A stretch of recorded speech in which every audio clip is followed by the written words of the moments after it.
Bueno, ¿cómo están todos y todas? Bueno, como les prometí, vamos a hacer una pequeña introducción al seminario, teniendo en cuenta más que nada estas cuestiones de epistemología que les comenté. A ver, es un tema súper complejo, que viene de mucha data, corrió mucha agua bajo el puente filosófico con respecto a este tema, así que, digamos, simplemente voy a tirar algunas cuestiones básicas como para que puedan llegar a abordar los textos que esa es la idea, pero bueno, cualquier cosa que quede colgada o pendiente me pueden avisar, les puedo pasar más bibliografía y bueno, y sobre todo lo podemos charlar en la clase que tenemos de puesta en común. Les agregué también en la carpeta que les compartí con la bibliografía, son en realidad dos textos, un texto sobre, bueno, qué es esto de la filosofía de la ciencia, estas nuevas maneras de pensar la ciencia, y después unos capítulos, en realidad es un capítulo dividido en tres partes de un libro de Felix Schuster, que es un epistemólogo argentino, sobre un poco el panorama epistemológico a principios del siglo XX, que van a ver que dialoga bastante con la propuesta que hace Pinford. Así que bueno, simplemente les voy a tirar, como les decía, algunas puntas como para poder abordar esos trabajos. Bien, entonces, ¿cuál va a ser el objetivo de este video? Bueno, por un lado vamos a tratar de situar el conocimiento científico en la matriz social de la producción, ¿sí? Nos vamos a alinear con las posturas post-empiristas que vamos a hablar en un rato y vamos a considerar siempre que el pensamiento científico o el conocimiento científico es producto y produce a la vez un contexto social en el cual se encuentra inserto. O sea, no podemos aislar a la ciencia de otras formas de discursos y narrativas sociales. A partir del postempirismo vamos a ver que se constituye una disciplina que, digamos, lo que tiene como objetivo es realizar una tarea crítica del pensamiento científico. Esto que les decía yo, que mencioné en su momento en el encuentro sobre lo que es la metateoría, o sea, una especie de ver cómo se construyen las teorías científicas, pero desde una óptica, desde el interior, ¿sí? Una especie de enfoque etnográfico que nos permite de instancias prácticas donde se produce el conocimiento científico y cómo se valida sobre todo el conocimiento, preguntarnos sobre todo por cómo se van a conformar relaciones de poder dentro de este campo científico. ¿Sí? Esta disciplina es la sociología del conocimiento y bueno, hay varios autores que trabajan sobre estos puntos. Yo simplemente les voy a mencionar a uno que es Pierre Bourdieu, sociólogo francés, y vamos a tomar algunos conceptos de Bourdieu para poder pensar un poco en la conformación del campo arqueológico en particular, que es lo que vamos a estar discutiendo nosotros y nosotras. Bien, y sobre todo lo más importante de esto es pensar cuáles son las causas y las consecuencias sociales de los conocimientos científicos y sobre todo de su puesta en práctica. O sea, si vamos a proponer que el conocimiento científico es parte de una matriz social del conocimiento, obviamente va a tener ciertas consecuencias concretas en la realidad, en el mundo, y bueno, vamos a ver que de acuerdo a cómo se entiende este conocimiento científico, las consecuencias van a ser diferentes. Así que bueno, un poco el ejercicio que me gustaría que hagamos en estas primeras clases de debate es eso, es más allá de tratar de interpretar las teorías que vamos a estar viendo, sobre todo esta cuestión del procesualismo y el postprocesualismo, que demos un pasito más al costado, lo veamos un poco más desde arriba y pensemos, bueno, qué tipo de conocimiento, qué impacto tiene ese conocimiento en las sociedades. ¿Sí? Hay un texto también que está en la biografía, que es el texto de Trigger, bueno, que es un poco, Trigger es un arqueólogo marxista y que tiene este libro que es un clásico un poco de la historia del pensamiento arqueológico, que un poco va a empezar a encarar, parecerá, la cuestión. Así que presten particular atención porque me gustaría que por ahí las discusiones, más allá de los contenidos sustantivos de las teorías, también tienen que ver un poco con esto, ¿no? Con cómo impactan en las sociedades el tipo de conocimiento y sobre todo el modelo de ciencia que estamos buscando. Bien, para comenzar me gustaría retomar esta cita de Ricardo Gómez, otro epistemólogo argentino, que bueno, va a proponer que no hay filosofía valorativamente neutra. Siempre la filosofía se produce en un contexto en el que funciona un determinado sistema de valores. Ello significa que toda concepción filosófica presupone una determinada variedad de valores y usualmente defiende o ataca a un sistema de valores. Bien, vamos a situarnos en el campo un poco más amplio, digamos, lo que es la filosofía de la ciencia o la epistemología es una rama de la filosofía. Y bueno, un poco acá lo que nos propone Gómez, que es la línea que vamos a seguir, es que en primera instancia, toda filosofía siempre se va a producir en un contexto determinado y al ser producto y producir un contexto a la vez, siempre va a tener por detrás un sistema de valores. Eso es importante porque en muchos casos estos sistemas de valores no están explicitados en las teorías. Entonces, bueno, justamente en nuestro trabajo crítico, poder pensar un poco cuáles son esos sistemas de valores y qué ideas hay detrás de estas teorías que, como les decía, muchas veces no están explicitadas. Entonces, toda concepción filosófica, sea de la ciencia, sea de lo que fuere, presupone una determinada variedad de valores y, sobre todo, y acá está el vínculo con la sociedad que nos interesa a nosotros y nosotras, va a estar defendiendo un sistema de valores que puede ser o no hegemónico o lo va a criticar, a cuestionar. Entonces, siempre la filosofía, por más que sea su objetivo explícito o no, siempre va a estar anclada en un sistema de valores que pueden ser conservadores o pueden ser críticos. Entonces, bueno, esto es un poco el presupuesto de partida con el cual nos vamos a estar moviendo. Bien, entonces la primera pregunta que se me ocurre es una pregunta que es bastante amplia y obviamente va a depender mucho de dónde nos paremos para contestar. Pero bueno, la primera pregunta que se me ocurre ante esta circunstancia tiene que ver con qué es la ciencia, ¿sí? Si quieren, tómense un segundo antes de pasar a la siguiente diapositiva y piensen ustedes qué piensan que es la ciencia. ¿Sí? Hagan ese ejercicio mental, definan para ustedes qué sería la ciencia, si quieren escribanlo en una hojita, y estaría bueno también que sea un tema para discutir un poco cuando nos juntemos en el encuentro sincrético. Bien, yo tomé esta definición de uno de los textos que les agregué en la bibliografía optativa para esta introducción.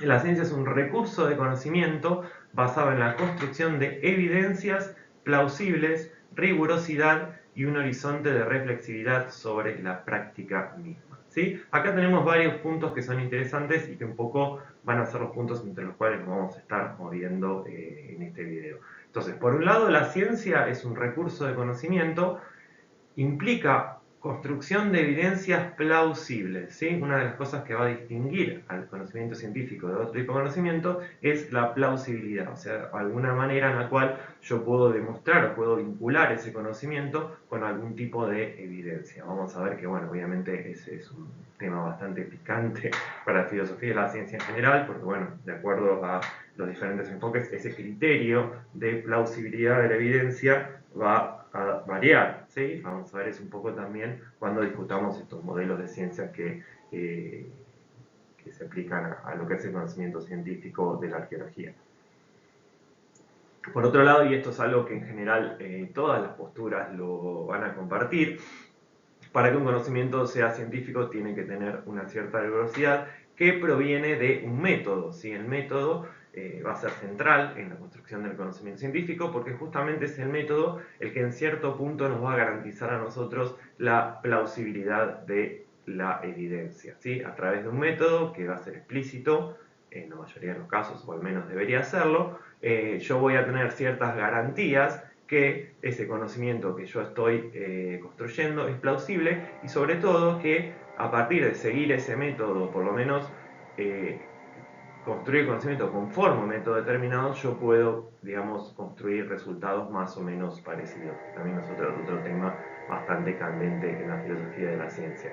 Método es un término que viene del griego, ¿sí? Que significaría algo así como por el camino. Entonces a mí me gusta pensar en la metodología justamente como un camino, una hoja de ruta que, digamos, marca ciertas cuestiones de cómo debe pensarse la evidencia y sobre todo cómo vincular la evidencia con las teorías. Y un tercer elemento que por eso elegí esta definición, que bueno, también se alinea dentro de una postura más bien posespirista, es que la ciencia también debería tener un horizonte de reflexividad sobre la práctica misma. O sea, los científicos y científicas tenemos que estar todo el tiempo monitoreando y pensando en cuáles son las consecuencias sociales, políticas y éticas de los conocimientos que estamos construyendo, ¿sí? Entonces fíjense que esta idea del horizonte de reflexividad me parece que está buena porque un poco se enmarca con la cita que vimos en la diapositiva anterior de Gómez, donde, bueno, pensar un poco la ciencia en el contexto de producción y de práctica sobre todo.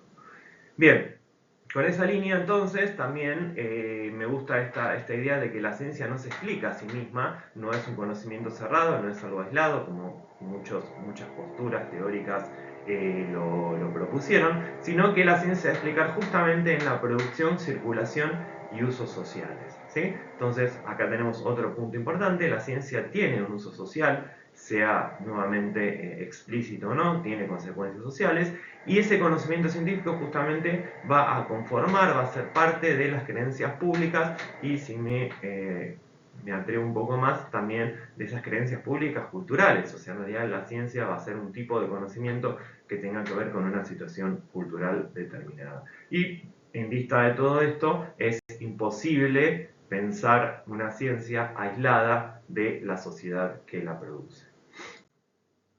Bien, retomando nuevamente a Ricardo Gómez, hay una serie de ejes para pensar la ciencia que me parece interesante que tengamos en cuenta porque, bueno, podría servirnos también como una especie de punteo para pensar las discusiones, ¿no? Ver cómo el pensamiento científico en general y cómo cada una de las corrientes en particular del pensamiento científico aborda cada uno de estos 6 ejes que propone Gómez. O sea, el primero de ellos tiene que ver con, bueno, cuál sería la estructura y contenido de la ciencia, o sea, cómo se articula, cómo se forma la ciencia. En este sentido es interesante pensarlo nuevamente desde la óptica de la relación entre la ciencia y la sociedad. O sea, por un lado, cómo es el contenido interno de la ciencia en sí misma, cuál es el contenido del conocimiento científico, pero a la vez cómo eso se articula en los diferentes campos sociales. Segundo, si existe un método distintivo del conocimiento científico, habíamos dicho que sí, posiblemente, pero bueno, acá con el tema del método también es uno de los puntos importantes que vamos a tocar nosotros y nosotras, porque vamos a ver que los dos modelos de ciencia que vamos a estar discutiendo, la arqueología procesual y la arqueología postprocesual o hermenéutica, nos van a proponer justamente una diferencia bastante importante en la metodología a nivel, digamos, en el vínculo entre la teoría y la práctica arqueológica. ¿Sí? Hay una cuestión con la teoría que va a ser importante, va a estar por detrás. Si bien, digamos, el método clásico de la arqueología, que es la excavación y bueno, todas estas cuestiones que vamos a ir charlando, siguen siendo las mismas. No existe una metodología postprocesual de excavación, sino que bueno, en realidad es la misma, el tema es qué hacemos con esos datos que estamos interpretando. Bien, otro de los puntos importantes, y es también otro de los puntos en los cuales ha corrido mucha tinta filosófica a lo largo de los años, es lo que se conoce como el problema del criterio de demarcación. O sea, en qué medida la ciencia se va a diferenciar o no de otros discursos o actividades humanas. O sea, en qué medida un enunciado va a ser científico o no. O sea, demarcar cuál es el límite del conocimiento científico. Después, bueno, el punto 4 me parece fundamental, o sea, cuáles son los objetivos de la ciencia. ¿Para qué hacemos ciencia? ¿Por qué hacemos ciencia? ¿Para quién? ¿Sí? Es importante, me parece, que explicitemos o pensemos todas estas cuestiones porque, bueno, tienen que ver también con el tipo de ciencia que queremos hacer. Bueno, después cuestiones un poco más críticas y específicas.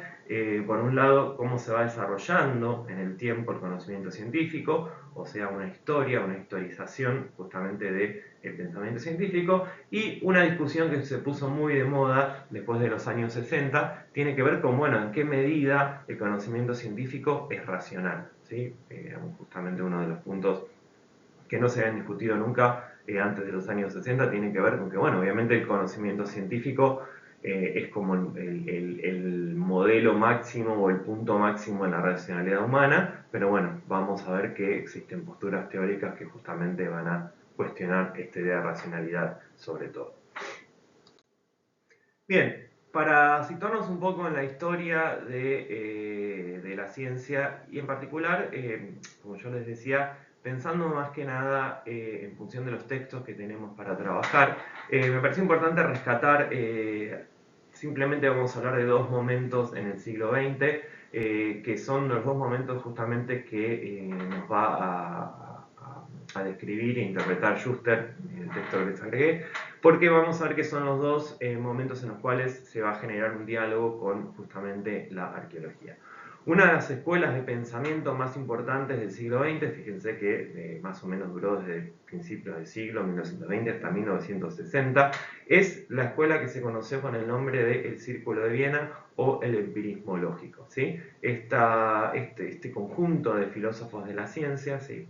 Obviamente dentro de ellos también hay variaciones, diferentes perspectivas, pero bueno, vamos a verlo medio a grosso modo, estaban muy preocupados justamente con definir e interpretar qué es el conocimiento científico y justamente cómo se construye y cuál sería el modelo de la ciencia. ¿Sí?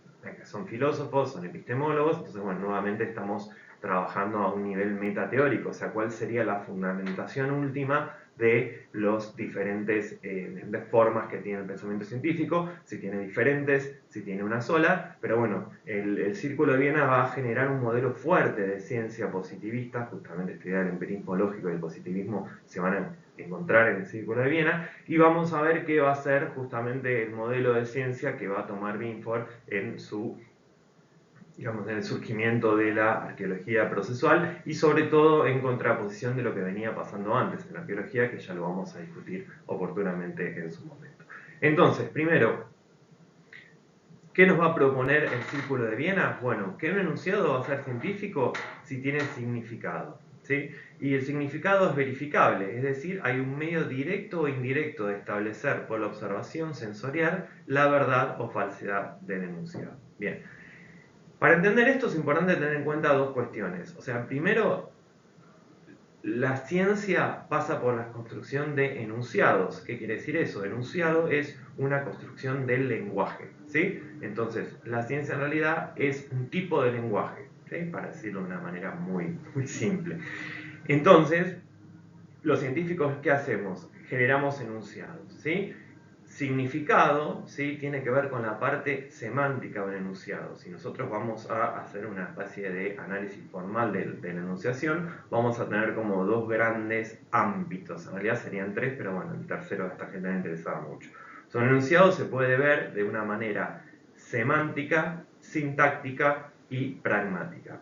O sea, la semántica es la parte que tiene que ver justamente con el significado. La sintaxis tiene que ver con la forma correcta de construir un enunciado. Obviamente esto tiene que ver mucho con la lógica como disciplina filosófica, porque bueno, obviamente hay un trabajo de este enunciado desde la lógica donde todos los enunciados tienen que ser coherentes y consistentes, ¿sí? Entonces yo puedo decir un enunciado cualquiera, hoy está lloviendo, por ejemplo, y digamos, el primer nivel de análisis sería el análisis sintáctico, que sería ver si lógicamente esa oración está bien formulada, ¿sí? Como cuando hacíamos, no sé si lo seguirán haciendo, pero creo que ustedes lo habrán hecho, como hacíamos análisis sintáctico en el colegio, en la primaria, ¿sí? Ver cómo funciona cada uno de los elementos del enunciado y cómo se vinculan lógicamente entre ellos, ¿sí? Entonces, la sintaxis tiene que ver entonces con cómo se construye ese enunciado desde el punto de vista lógico.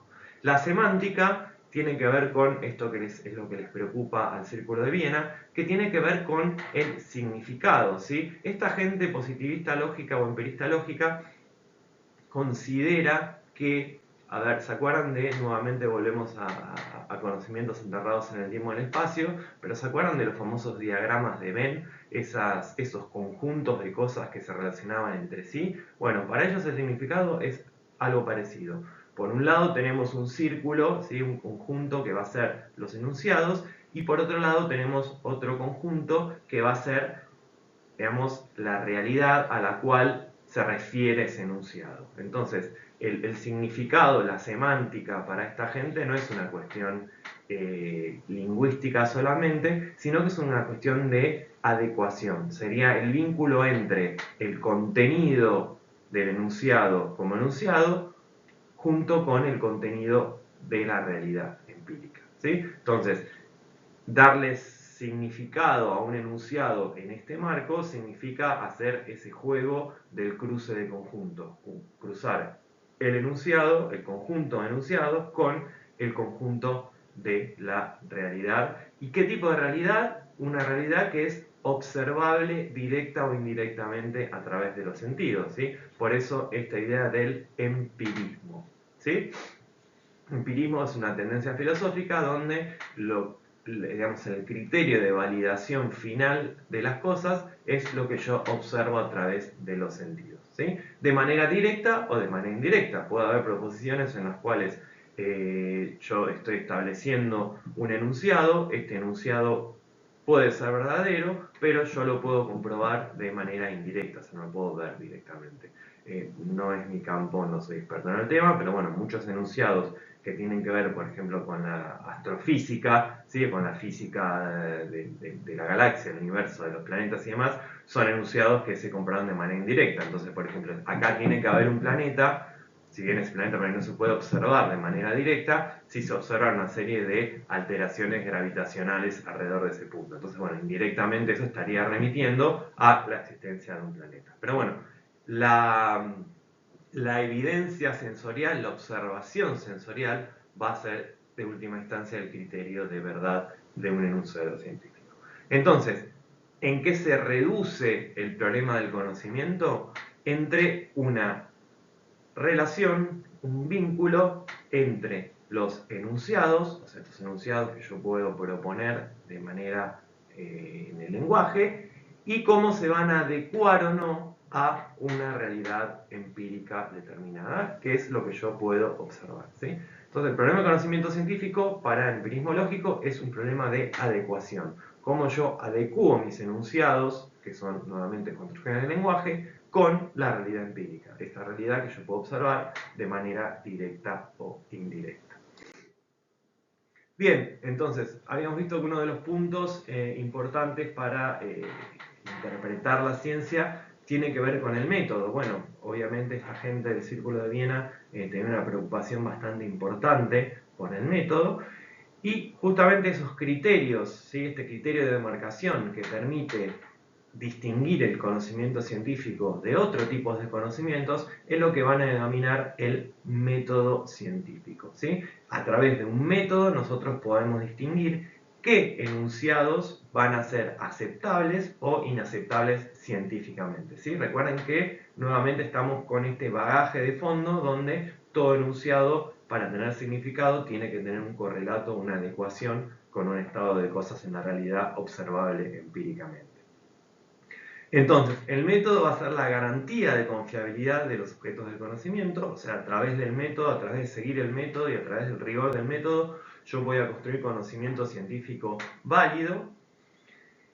Y ese conocimiento va a tener la forma de una serie de enunciados. Recuerden que la unidad mínima de la ciencia son los enunciados, o sea, estas construcciones del lenguaje, pero estos enunciados que van a ser enlazados entre sí a través de un orden lógico. Y eso es lo que ellos van a llamar teoría, ¿sí? Entonces, una teoría que va a ser un conjunto de enunciados, o sea, construcciones del lenguaje, que se diferencian de otras construcciones por el hecho de que pueden ser verdaderos o falsos, ¿sí? Yo tengo un conjunto de enunciados que se van a relacionar entre sí por reglas de la lógica, ¿sí? La teoría tiene que ser coherente y consistente, o sea, no puede contener enunciados que se contradigan entre sí, tiene, bueno, otra serie de cuestiones, y como se darán cuenta, esto tiene un pensamiento muy lógico-matemático detrás, o sea, en realidad esta verificación de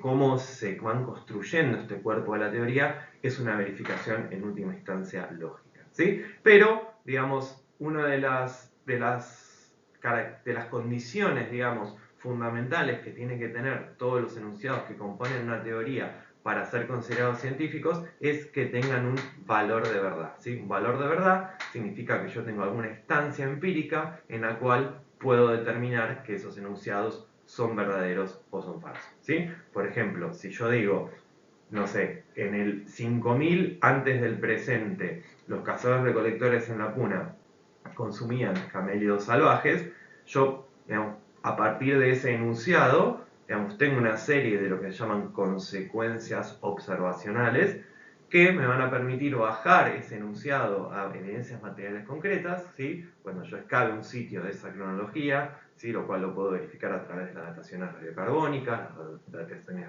relativas, etcétera, etcétera, etcétera. Espero encontrar evidencia de huesos de camélidos silvestres que hayan sido utilizados por los cazadores-recolectores, o sea, que tengan marcas o que tengan una evidencia concreta de que fueron, digamos, procesados, cazados o lo que fuera. Entonces, un enunciado como ese tiene una serie de consecuencias observacionales, que serían formas en las cuales yo puedo ver el registro para decir que esto es verdadero o falso. Yo por ahí encuentro un sitio arqueológico de esa datación que a mí me interesa, pero encuentro huesos de camélidos que en realidad fueron transportados ahí por elementos naturales, no sé, la lluvia, el viento, el arrastre, o incluso por otros animales. Entonces, en este caso, mi enunciado científico va a ser falso, porque sí había hueso camélido silvestre, pero no tengo evidencia de que fueron manipulados por los seres humanos. ¿Sí? ¿Se entiende un poco esto? Entonces, un enunciado para ser científico tiene que tener un valor de verdad. Yo digo, por ejemplo, el sitio arqueológico de Tiwanaku en el altiplano boliviano los construyeron los extraterrestres, ¿sí? O no sé, o los atlantes, o lo que a ustedes más les guste. Fíjense que a mí no se me ocurre ninguna consecuencia observacional concreta que me permita decir que ese enunciado es verdadero o falso, ¿no? Es algo que encontremos una nave espacial estacionada en el sótano de la Capana, que es una de las estructuras más grandes de Tiwanaku.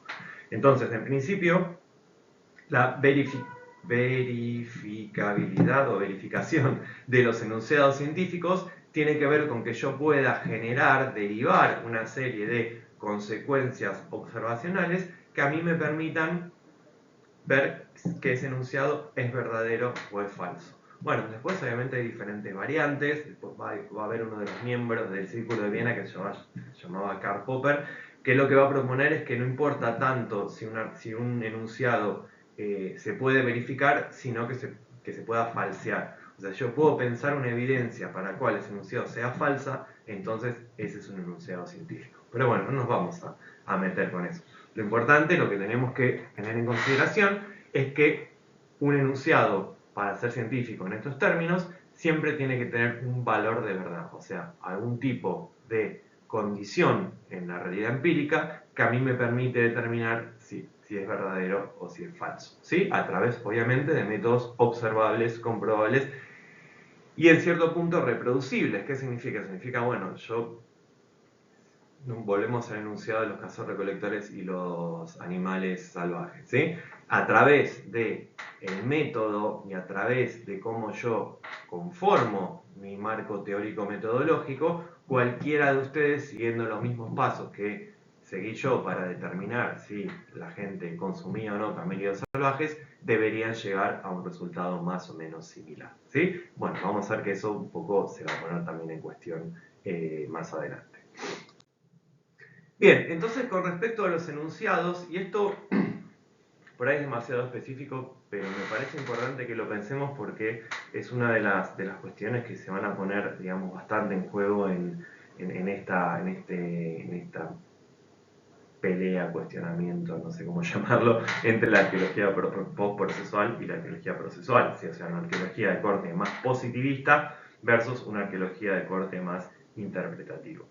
Para la gente de Círculo de Viena, estos enunciados que vinimos describiendo en las líneas anteriores, tienen diferentes niveles, ¿sí? Por niveles me refiero a cuál es la relación que va a tener este enunciado con la realidad empírica, ¿sí? Cuando estábamos hablando hace un rato de los cazadores-recolectores del Holoceno Medio hace 5.000 años, yo les dije que un enunciado, para poder ser científico en estos términos,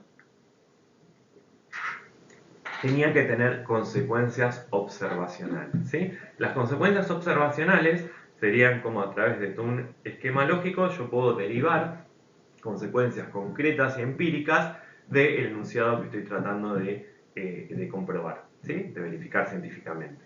Entonces, el primer nivel que van a tener enunciados son enunciados de contenido empíricos singulares.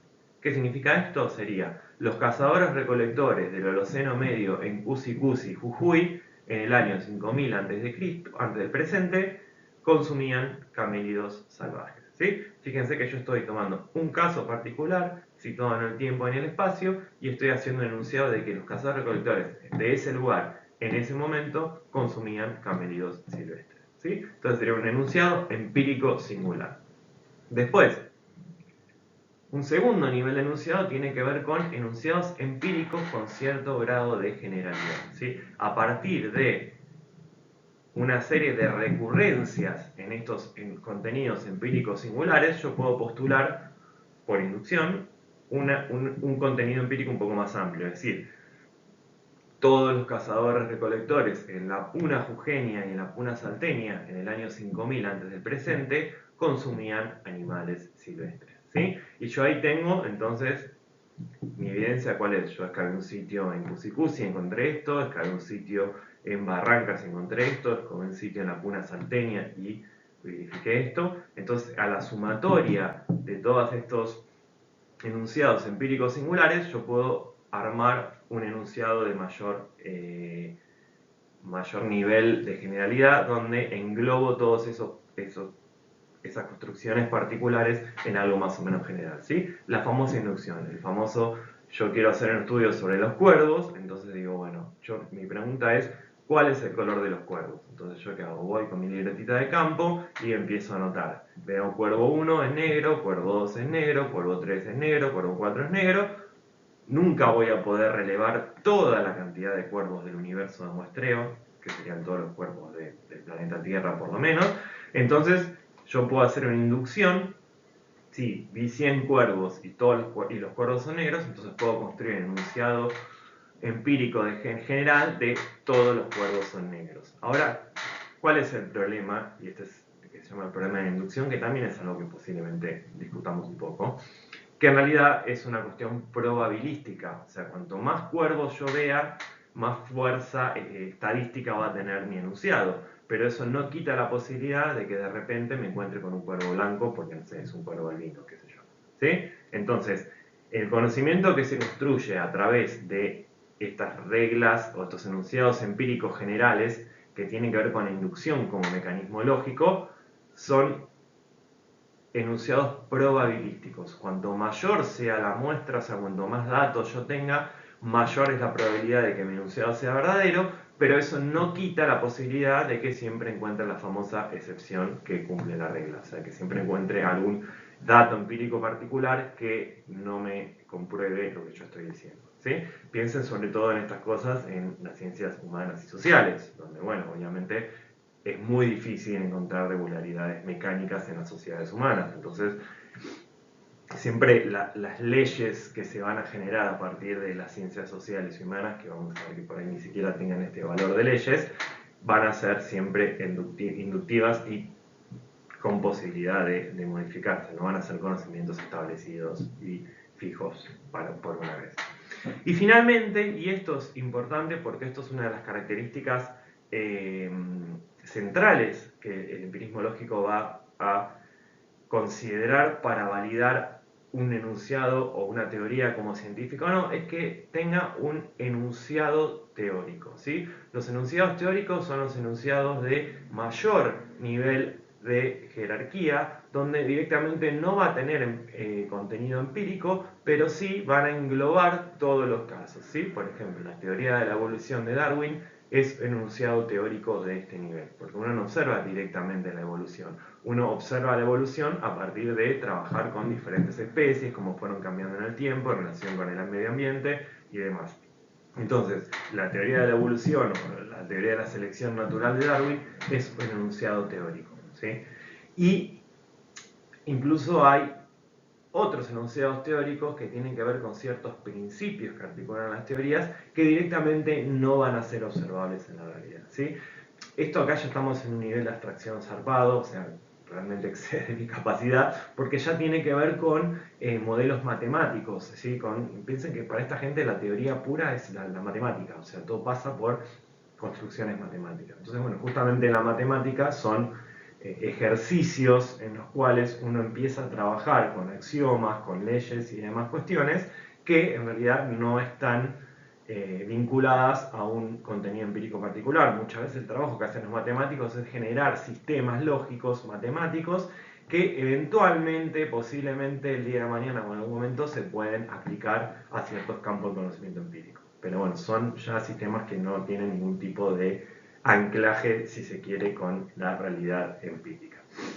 Entonces, bueno, una vez que hicimos esta distinción, esta gente va a entender las teorías científicas justamente como conjuntos de enunciados específicos, ¿sí? Que van a ser justamente las famosas hipótesis, ¿sí? Las hipótesis son enunciados donde yo genero una explicación determinada para un fenómeno que va a tener un valor de verdad. O sea, una hipótesis, para ser justamente una hipótesis científica, tiene que ser plausible de ser verificada a través del contenido empírico, ¿sí? Una hipótesis que no tiene contenido empírico no tiene manera de ser comprobada, por lo tanto no es científica. Volvemos nuevamente al ejemplo de la Tiwanaku lo construyeron los marcianos, los extraterrestres o los que a ustedes se les ocurra, ¿sí? Eso no es una hipótesis científica porque no tiene no hay forma, digamos, de comprobarlo empíricamente. Entonces, las hipótesis también van a tener diferentes niveles como los enunciados. Va a haber hipótesis empíricas singulares, hipótesis empíricas generales y universales estrictos. O sea, hipótesis que van a funcionar en todos los casos, ¿sí? Y arriba de estas tres tipos de enunciados específicos van a estar estos términos teóricos que nuevamente no nos interesan porque tienen que ver por ahí más con la matemática pura y bueno, es algo que nosotros desde las ciencias humanas y sociales claramente nunca vamos a poder construir, algo que no tenga ningún tipo de contenido empírico. Entonces, bueno, ¿cuál es la idea clásica, ¿sí? o la idea estándar, como también se le dice, de teoría para la escuela de Viena, el Círculo de Viena? Bueno, la teoría es un conjunto de enunciados de carácter hipotético que posea al menos un conjunto de enunciados del nivel 3, ¿sí? Y esto es importante porque fíjense que para hacer una teoría en estos términos, sí o sí tengo que tener enunciados teóricos, ¿sí? Enunciados que no sean directa ni directamente observables.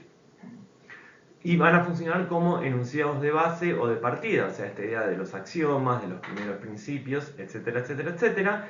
Y a partir de esos axiomas, de esos primeros principios, se van deduciendo lógicamente, ¿sí? Cada vez acercándome más al campo de lo empírico para ponerlo a prueba, ¿sí? Entonces yo voy a tener una teoría, a partir de esa teoría voy a construir un modelo, a partir de ese modelo voy a construir hipótesis que van a tener unas consecuencias observacionales, o sea, van a describir un estado de cosas en la realidad empírica, y eso es lo que yo voy a contrastar con mi evidencia. Si las hipótesis, digamos, se verifican y son verdaderas, entonces el modelo es verdadero, y entonces indirectamente el cuerpo teórico, los axiomas o los principios de base también son verdaderos, ¿sí? Se comprueban de manera indirecta, ¿sí? Entonces, esta gente obviamente va a propugnar lo que se llama el método hipotético deductivo. A partir de las teorías genero modelos, ¿sí? Las deduzco lógicamente, a partir de los modelos deduzco las hipótesis y con las hipótesis busco las consecuencias observacionales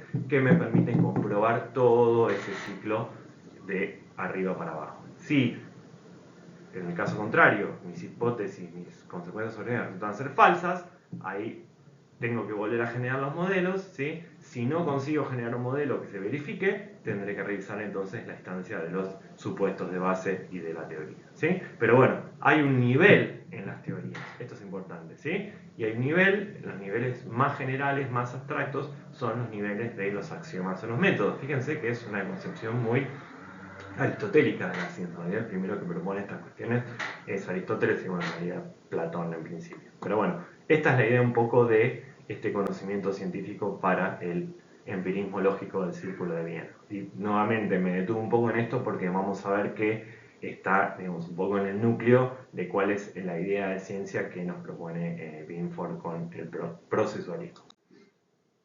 Bien, fíjense que yo les había comentado que este empirismo, positivismo lógico, más o menos tiene su auge como teoría interpretativa entre los años 20 y 1962. O sea, esta fecha, 1962, es muy concreta porque, bueno, marca la aparición de un libro que fue bastante importante en lo que es la filosofía de la ciencia, que es la estructura de las revoluciones científicas de Thomas Kuhn, ¿sí? Kuhn va a cuestionar un poco todo este modelo de la ciencia Y, o sea, piensen en esta idea de las teorías matemáticas, digamos, los enunciados teóricos y demás, qué grado de vínculo y qué grado de inserción social pueden llegar a tener cuando estamos diciendo que las teorías sí o sí necesitan este tipo de axiomas o bases que van a ser completamente divorciadas de la realidad empírica, ¿sí? Son cuestiones lógicos, matemáticos, donde en realidad puede ser verdadera tanto ahora como en el siglo V a.C., como en el 5000 antes del presente, porque los modelos matemáticos son siempre iguales y van a ser verdaderos o van a ser falsos, no importa el contexto en el cual se están produciendo. Bueno, Kuhn en esta obra del 62 justamente va a patear un poco el tablero con eso y va a reconocer justamente de que el origen y aceptación de una teoría va a depender de las condiciones sociales en las que se genera, ¿sí? Entonces, Kuhn lo que va a decir, y uno de los conceptos que propone Kuhn, que bueno, ha sido cuestionado mil veces, a veces se dice que sirve, que no sirve, mismo Kuhn también lo cuestionó en su momento, es la idea de la ciencia normal y el paradigma, ¿sí? O sea, en realidad un paradigma es una teoría científica, va a estar aceptada por una comunidad científica, pero esa aceptación del paradigma no va a ser solamente algo que tenga que ver fundamentalmente con cómo esa teoría es verificada o no, sino que van a empezar a jugar otras cuestiones que tienen que ver con relaciones de poder dentro del campo que pueden llegar a incidir o influir en la aceptación de un paradigma. Kuhn es muy tímido con este principio, vamos a ver que esto es uno de los puntos que se va a radicalizar bastante luego del 60 en esta disciplina que les comentaba al principio, que es la sociología de la ciencia, pero en principio lo que nos va a proponer Kuhn es eso, es que en realidad no podemos divorciar un paradigma científico de la sociedad que lo crea. Entonces, bueno, lo que va a hacer justamente Kuhn en esta estructura de la revolución científica es ver cómo en el campo de la física, sí, siempre obviamente las explicaciones sobre la ciencia nunca van a hablar de las ciencias sociales, el campo de la física se va articulando a través del tiempo, justo a través de una serie de revoluciones que tienen que ver por un lado con cómo los paradigmas dejan de dar cuenta de ciertos elementos, ciertas anomalías en las teorías, que hacen que se revisen hasta que, bueno, ya el conjunto de anomalías que se van sumando van a implicar que se realice un cambio de paradigma, ¿sí? Pero tengan en cuenta que esta idea de paradigma está muy asociada a la idea de ciencia normal. Ciencia normal implicaría que toda una comunidad científica determinada acepta un solo paradigma científico como paradigma de trabajo. Y vamos a ver que eso no ocurre en realidad en ningún campo científico, ¿sí? Y otra cosa interesante que ocurre en este post-empirismo es que las ciencias sociales y humanas empezamos a aparecer en el radar, porque bueno, fíjense que si nosotros estamos pensando en este modelo de ciencia del empirismo lógico, en realidad las ciencias sociales y humanas básicamente no eran ciencias, o sea, eran una cosa postmoderna interpretativa que no tenía ningún tipo de asidero científico. En cambio, cuando empezamos a ver que las teorías científicas en su origen y cómo son aceptadas dependen de las condiciones sociales, ahí nos están abriendo la puerta no solamente a las ciencias humanas y sociales como un tipo de conocimiento científico, sino como también el conjunto de ciencias que puede interpretar estos cambios y estas aceptaciones de las diferentes teorías científicas. Esta corriente que se inaugura con Kuhn y que bueno, después van a tener un montón de otros filósofos también que van a seguir en esta línea, como Paul Feyerabend, incluso Popper va también a revisar bastante su teoría en su momento, se conoce con el nombre de post-empirismo, ¿sí? Porque ya vamos a ver que ese criterio de adecuación, ese criterio de validez, ese criterio del significado entre el enunciado y la realidad pasa a ser problemático, porque en realidad en el medio, entre esas líneas que unen los conjuntos del enunciado versus la realidad, va a estar metido otra serie de cuestiones que tienen que ver con la construcción del campo, las relaciones de poder y demás, ¿sí? Entonces se le va a llamar post-empirismo, porque va a venir luego del empirismo nuevamente estas etiquetas poco felices que en realidad no describen nada, sino que simplemente no saben de algo que viene después de. Entonces lo que nos va a proponer el post-empirismo es justamente una concepción ampliada de la ciencia. O sea, nosotros no podemos pensar el conocimiento científico en aislamiento con otros campos de la sociedad. Justamente si la ciencia depende de las condiciones sociales en las que se genera, entonces la ciencia va a ser parte de un conocimiento social más amplio. Otra cosa que van a proponer es la subdeterminación de la relación entre los datos y la realidad. O sea, esa relación de significado entre mi conjunto de enunciados y mi conjunto de observaciones empíricas no va a ser determinante ni determinada. ¿Qué quiere decir esto? Quiere decir que posiblemente otro investigador o investigadora, viendo con los mismos enunciados y con los mismos datos, no va a llegar necesariamente a las mismas conclusiones. ¿Sí? Por eso está subdeterminado ese vínculo entre el lenguaje de los enunciados y la realidad empírica no es directo ni es transparente. ¿Sí? Va a haber algo en el medio que justamente va a ser el investigador o la investigadora que está realizando la interpretación científica. ¿Sí? Entonces, otra cosa que va a necesitar la ciencia es una teoría de la interpretación. ¿Sí? Nosotros lo que hacemos como científicos bajo la mirada del posempirismo es interpretar los datos. Y vamos a ver que esta idea de interpretación es una idea fuerte porque interpretación tiene que ver concretamente con un sujeto que interpreta. Hay una subjetividad metida en el esquema que antes no existía. ¿Sí? Entonces, más allá de los enunciados, de la teoría y de todas estas cuestiones que ya viene trabajando el empirismo lógico, hay que agregarle una teoría de la interpretación. O sea, ver de qué manera o cómo, desde qué lugar, mejor dicho, los científicos y las científicas interpretan los datos. Entonces, fíjense que acá se abre un poco la puerta a esta visión más antropológica o sociológica de la ciencia, porque bueno, lo que nos va a proponer el postempirismo es una de las líneas de trabajo más fuertes en las cuales van a desarrollarse, es que va a haber ciertas ontologías o cosmovisiones científicas, ¿sí? Lo que algunos autores llaman tradiciones, que tienen que ver con un campo, que tienen que ver con cómo la ciencia está constituida por una serie de leyes que en principio tomamos como sentadas, ¿sí? Y es muy difícil que esas sean cuestionadas. Estos principios de base, estos axiomas que reconocía el positivismo lógico, en el caso de que existan, son muy difíciles de cuestionar porque muchas veces ya pasan a formar parte del sentido común de las teorías científicas. Entonces ni siquiera están cuestionadas. Entonces, estas ontologías o cosmovisiones científicas, estas construcciones simbólicas que los antropólogos conocemos también, en realidad van a determinar las condiciones de posibilidad de ciertos fenómenos. ¿Sí? Para darles un ejemplo concreto, nuevamente de un campo que yo desconozco, pero bueno, he leído bastante porque son siempre los mismos ejemplos. Imagínense que la física de Ptolomeo no, por cómo estaba construida la ciencia de su época y sobre todo por, el rol de la Iglesia Católica, sobre todo en la Edad Media, había ciertas cosas que no se podían decir. O sea, no se podía decir, bueno, fíjense lo que le pasó a Galileo, lo que le pasó a Giordano Bruno. O sea, hay gente que propuso ciertos enunciados científicos que tienen que ver con el lugar de la Tierra en el sistema solar, que eran inaceptables para la Iglesia Católica, ¿sí? Entonces, tanto Galileo tuvo que, la famosa igual se mueve, Galileo tuvo que retractarse públicamente de lo que había dicho y Giordano Bruno tuvo una suerte un poco menos feliz porque fue quemado por hereje. ¿Sí? Entonces, hay ciertas cuestiones que muchas veces ni siquiera tienen que ver con el campo científico en particular, que van a determinar que ciertos enunciados sean aceptados o no dentro del campo académico. ¿Sí?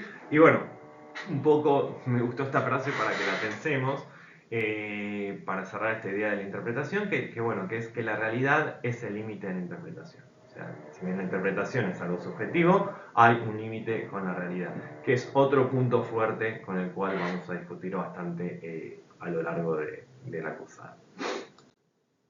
Bien, entonces, el otro punto que me gustaría tocar, que también lo vamos a pasar medio por arriba, porque bueno, tenemos alguna bibliografía con respecto a esto, pero simplemente como para nuevamente volver a enmarcar las discusiones, es esta idea, que en realidad es una idea que va a surgir en el siglo XIX, en lo que es, digamos, una corriente filosófico-literaria que se conoce como el romanticismo alemán, que va a ser un poco la contracara del positivismo lógico. Fíjense que más o menos son casi contemporáneos, así como el positivismo lógico de Viena se va a dedicar a formular esta idea fuerte de ciencia con un método basado en la lógica y en la matemática. Tenemos todas las corrientes del romanticismo alemán que van a buscar, digamos, una idea un poco más vinculada con lo humano y con lo social, ¿sí? Y un poco el que va a fundar este movimiento del romanticismo alemán, como tantas otras cuestiones filosóficas occidentales, va a ser Kant. En la crítica de la razón pura, Kant dice que no es lo mismo pensar un objeto que conocerlo. Entonces lo que va a decir Kant es que en realidad lo que nosotros conocemos son fenómenos, o sea, son los objetos tal cual se nos aparecen ante nuestros sentidos. O sea, en la crítica de la razón pura, justamente Kant hace toda una crítica, ¿sí?, de el conocimiento científico, sobre todo del conocimiento empírico, ¿sí? Kant lo que va a decir es que, digamos, por la forma en la cual estamos equipados, nuestras herramientas de lo que va a ser posteriormente la conciencia, pero Kant no habla del concepto de conciencia que va a ser posterior, no, por cómo está estructurada nuestra mente, si se quiere, para llevarlo a una cosa más bien actual, solamente podemos conocer las cosas que se nos dan ante los sentidos, ¿sí? Y esas cosas que se dan ante los sentidos es lo que Kant llama los fenómenos, que también es un término griego que tiene que ver con lo que se nos aparece, ¿sí? Va a haber una contracara del fenómeno, que es lo que Kant llama la cosa en sí, pero eso no va a ser posible de conocer porque no tiene un correlato empírico, ¿sí? Entonces, la cosa en sí se conoce por la razón pura, justamente, que es algo que los seres humanos no poseemos, sino que lo poseen Dios y los ángeles. Entonces, todo nuestro conocimiento empírico va a estar limitado al ámbito de los fenómenos, a las cosas que se nos pueden dar a los sentidos, ¿sí? Sobre esta idea de Kant, un filósofo alemán que se llama Wilhelm Dilthey, que yo se los mencioné, que vamos a leer algunas cuestiones también, algunos textos de Dilthey para discutir esto un poco más a profundidad. Justamente de una obra que se llama Crítica de la razón histórica. O sea, lo que quiere hacer Dilthey, así como Kant en la crítica de la razón pura fundamenta las ciencias empíricas, Dilthey quiere fundamentar las ciencias interpretativas o las ciencias del espíritu y sobre todo la historia. O sea, Dilthey es un filósofo pero también es un historiador. Entonces lo que va a proponer Dilthey en su obra es buscar cuál sería la fundamentación de estas ciencias del espíritu. Y justamente teniendo en cuenta, y acá está un poco la crítica se le puede hacer a Dilthey, que no deja de pensar el modelo científico como el paradigma dominante de las ciencias de la naturaleza. O sea, Dilthey se ve abrumado en cierta medida por los diferentes avances o progresos, entre comillas, que hicieron las ciencias de la naturaleza, la física, la química, la biología en el siglo XIX. Entonces, él lo que se propone es pensar una ciencia del espíritu que tenga un rigor científico similar, pero nunca deja de pensar en ese modelo científico de las ciencias de la naturaleza. Entonces siempre las ciencias sociales y humanas terminan siendo como una especie de hija menor de las ciencias de la naturaleza, que siempre son como el rumbo o marcan el rumbo a seguir. Bien, ¿dónde va a encontrar Dilthey entonces la fundamentación de estas ciencias del espíritu? En lo que él llama la experiencia interior o la vivencia, ¿sí? Ya Dilthey ya sí empieza a hablar de conciencia, va a decir que hay una serie de experiencias que nosotros tenemos que al pasarlas por nuestra conciencia se llaman en vivencias. Entonces lo que propone Dilthey es una especie de psicología diciendo que, bueno, la vida psíquica de los seres humanos tiene que ver con estas vivencias, con estas experiencias que tenemos que se nos transmiten al alma, siempre en función de un contexto en el cual estamos viviendo, ¿sí? Si nosotros queremos entender, estos son los ejemplos que va a usar el propio Dilthey, por qué Julio César cruzó el Rubicón, o sea, no solamente basta con entender cuáles eran las motivaciones de Julio César para invadir Roma y declararse emperador, sino que además hay un contexto en el cual se inserta esa vivencia de Julio César, esa elección de Julio César, que le va a dar sentido. Dilthey también es el padre de una corriente filosófica que es muy interesante y que se va a prolongar en el siglo XX, que se conoce el nombre del vitalismo, cómo la filosofía va a dejar de pensar en grandes problemas como el ser, como la ontología, como no sé, el cosmos, y se va a situar en lo que uno de los discípulos de Dilthey, Heidegger, va a llamar en el término medio, ¿no? En la vida cotidiana, de alguna manera, del ser humano, ¿sí? Entonces, como en realidad el ser humano está inserto en este contexto vital que tiene que ver con su vida concreta, determinada, ese estado de arrojado que va a llamar Heidegger, es un problema filosófico que antes no existía. Un poco con esta idea de contexto vital y la vivencia, Dilthey va a ser el que lo va a poner en primera plana. Piensen que las corrientes filosóficas posteriores a Dilthey, sobre todo con Husserl, con Heidegger, bueno, con Gadamer, y después bueno, con Schutz y Luhmann, que van a hacer fenomenología aplicada a la sociología, tienen que ver con retomar este campo de la vida cotidiana como problema filosófico. Entonces, bueno, ¿qué hacemos cuando hacemos ciencias del espíritu y cuando hacemos historias? Lo que hacemos es comprender a partir de nuestras propias vivencias esas vivencias de los seres humanos del pasado, y lo podemos hacer porque anímicamente, estructuralmente, tenemos una forma similar. Entonces, la coherencia estructural originaria estaría dada por la vivencia. O sea, todos los seres humanos tenemos vivencias, esas vivencias van a generar contenidos de conciencia, como decía la fenomenología, y a partir de eso es que yo puedo vincularme o interpretar, a partir de textos históricos y demás, que sentía, que pensaba la gente que vive en el pasado. Entonces, y acá es donde Dilthey nos va a proponer esta famosa división entre ciencias del espíritu versus ciencia de la naturaleza. Y acá se ve un poco esta idea de que siempre las ciencias del espíritu terminan siendo como la hija menor, ¿no? Porque bueno, por un lado va a decir Dilthey que van a existir un conjunto de ciencias de la naturaleza que lo que van a hacer es explicar, ¿sí? La explicación tiene que ver fundamentalmente con esta idea del positivismo lógico de subsumir los casos particulares en leyes generales, ¿sí? Mientras que las ciencias del espíritu lo que van a hacer es interpretar. Lo que hacemos nosotros como historiadores, como arqueólogos, como antropólogos, es justamente interpretar qué sentía y qué les pasaba a otros seres humanos como nosotros en el pasado. Entonces hay una cuestión de empatías, un ponerse en el lugar del otro para poder generar ese conocimiento que también va a ser científico, ¿sí? Por ahí de un rango menor, porque no va a generar leyes generales, para la redundancia, pero según este método para Dilthey es la manera de justificar el conocimiento en las ciencias del espíritu. Entonces, un poco el resumen de todo esto sería que nosotros explicamos la naturaleza y comprendemos la vida anímica, ¿sí? Podemos pensar que en esta idea de explicación entra todo este método hipotético deductivo que discutimos hace un rato, mientras que en la comprensión van a entrar otro tipo de elementos como, digamos, la situación hermenéutica, el círculo hermenéutico, la relación entre la parte y el todo, que, bueno, no quiero ampliar demasiado ahora porque es un tema que vamos a estar viendo también posteriormente. Bueno, y finalmente, para terminar esta sección, y ya nos queda poquito para terminar, después de Dilthey, bueno, un poco el discípulo dorado, aunque muy cuestionado por su participación en el nazismo, que está comprobada, quiero decirlo, va a ser Heidegger.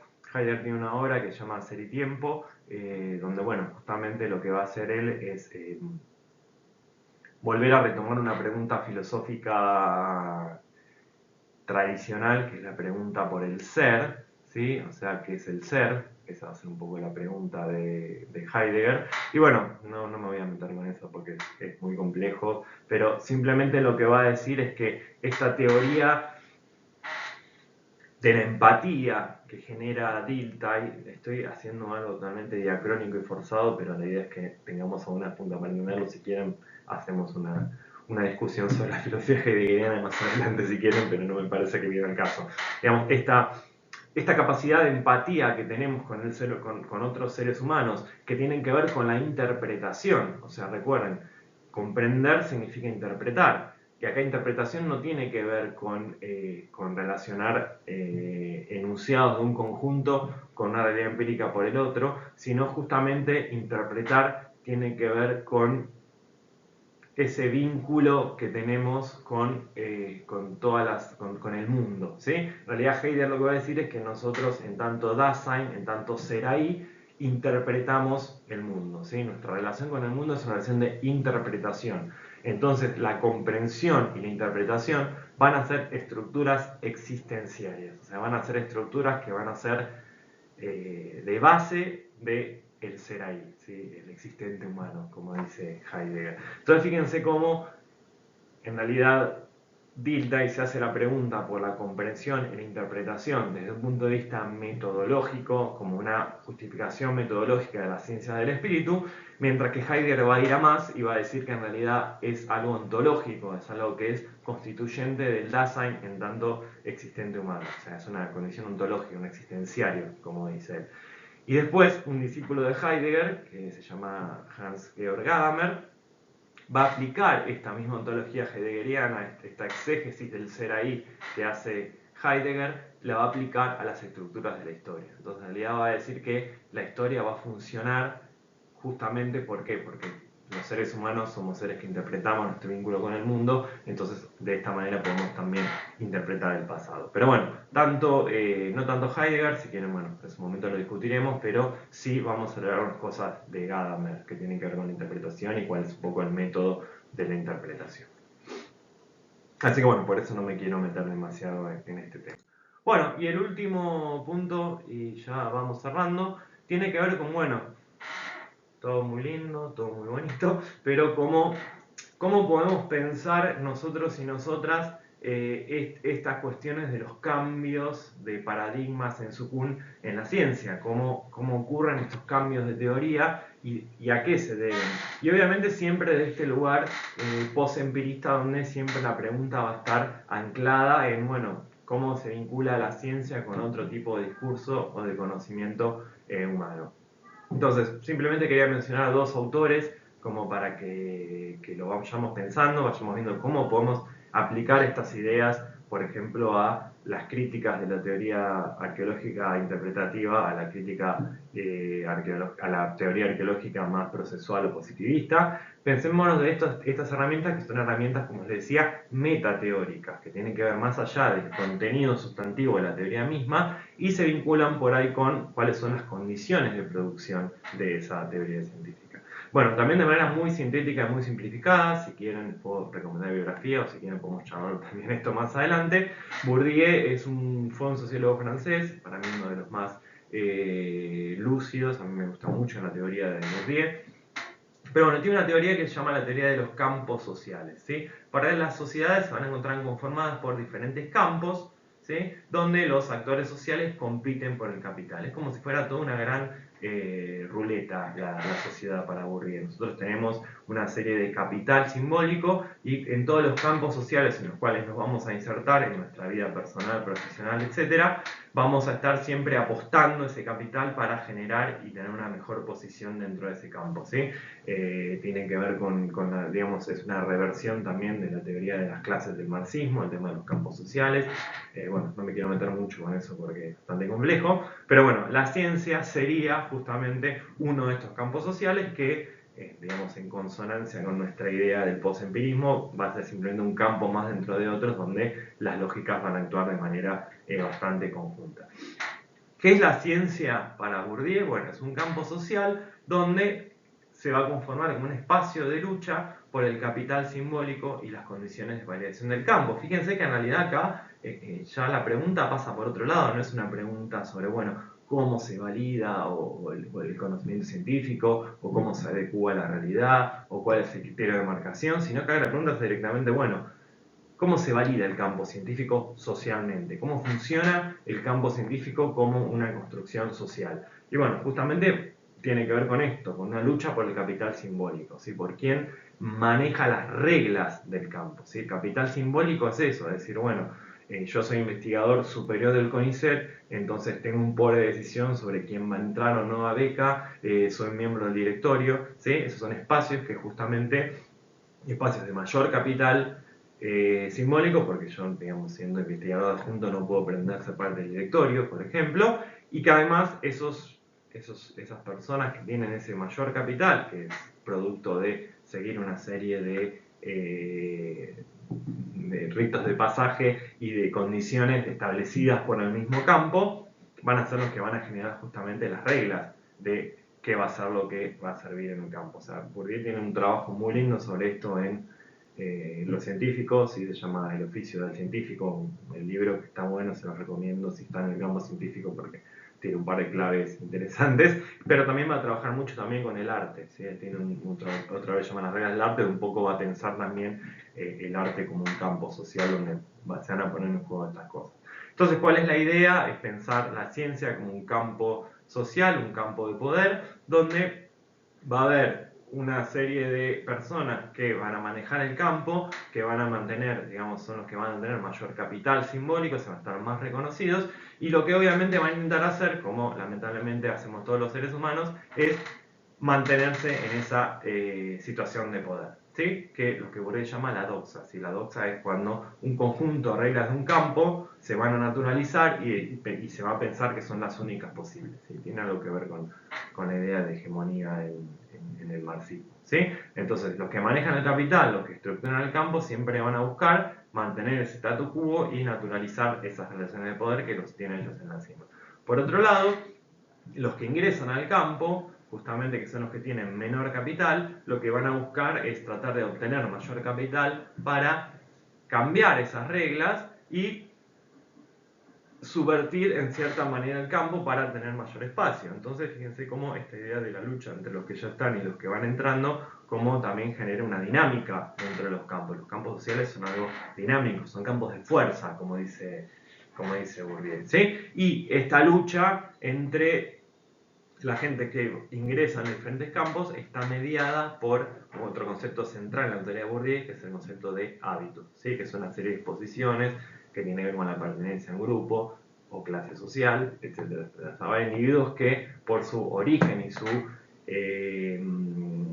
estructuración social, por decirlo de alguna manera, van a estar mejor adecuados para participar en ciertos campos y en otros no. Entonces, si uno reconoce cuáles son sus fuerzas, si uno reconoce ese hábito que uno en realidad tiene incorporado, digamos, va a tener más posibilidad de tener éxito en ciertos campos porque, bueno, está como, ¿cómo decirlo? Sin que suene determinista, pero está predispuesto a que le vaya mejor en ciertos campos y no en otros campos. Vamos a dejarlo ahí esto, bueno, si quieren lo retomo más adelante. Y bueno, y el segundo filósofo que también me interesaba traer acá como para empezar a pensar en la función social del campo científico es, bueno, obviamente a Michel Foucault. Bueno, creo que algunos de ustedes, por sus líneas de trabajo que han comentado, han tenido acercamientos a Foucault. Si no lo tuvieron, se los recomiendo. Me parece que cualquier persona que pase por el campo académico, sea la disciplina que sea, tiene que leer por lo menos Vigilar y Castigar de Foucault, porque bueno, es una obra realmente increíble. Lo que nos va a proponer Foucault, entre un montón de cosas, es que, pensando en esta idea del conocimiento, de la ciencia, es que en realidad nunca podemos pensar un sistema de conocimiento, un sistema de saber, fuera de las relaciones de poder, al punto de que Foucault va a hablar de sistemas de saber-poder. ¿Sí? O sea, en realidad el conocimiento es poder, genera poder y ese poder implica consecuencias directas en los diferentes campos que conforman la sociedad. No se pueden separar.